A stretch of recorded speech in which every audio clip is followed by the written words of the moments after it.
सकल पदार्थ है जग माही, और कर्महीन नर पावत नाही। ये भारत माता की गोद में ऐसी संसार की कोई दुर्लभ वस्तु नहीं है जो माता पृथ्वी की कृपा से आपको प्राप्त होने में असंभव हो। इसके लिए कर्मवीर बनना पड़ेगा।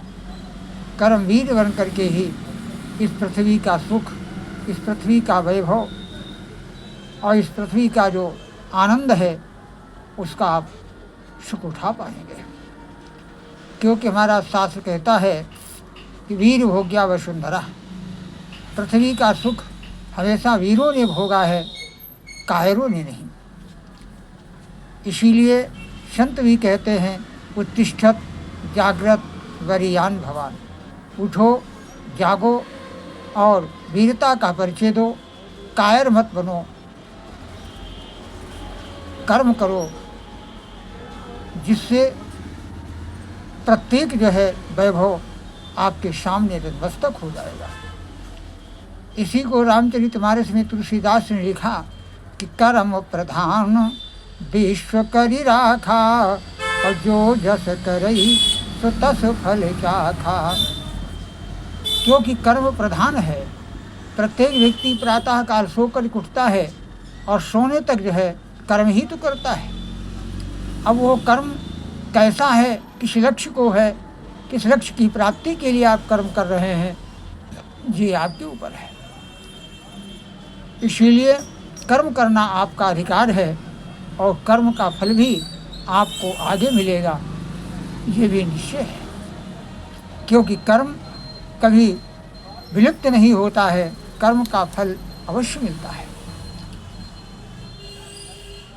इसीलिए कर्म करना हमारा अधिकार है और उसका फल भी हमें मिले, इसका भी हमारे पास अधिकार है। क्योंकि किया हुआ कर्म, उसका फल कर्म करने वाले को ही प्राप्त होता है। गीता में भगवान श्री कृष्ण कहते हैं कर्मण्येवाधिकारस्ते मा फलेषु कदाचनो। कर्म करो, कर्म का फल भी आपको मिलेगा, ये निश्चित है। पुराणों में भी लिखा है कि अवश्यमेव भोक्तव्यम कृतम कर्म शुभाशुभम। जो आपने कर्म किया है उसका फल भी आपको मिलेगा। वो कर्म कैसा है, शुभ है या अशुभ है। अशुभ होगा तो भी उसका फल मिलेगा और शुभ होगा वो भी उसका फल मिलेगा। इसीलिए कर्म करना चाहिए। पृथ्वी का जो सुख है उसका आनंद लेना चाहिए। ये वैभव माता की गोद में सब कुछ भरा हुआ है, सोना चांदी हीरा मोती अन्न धन राजपाट धन वैभव सभी कुछ है।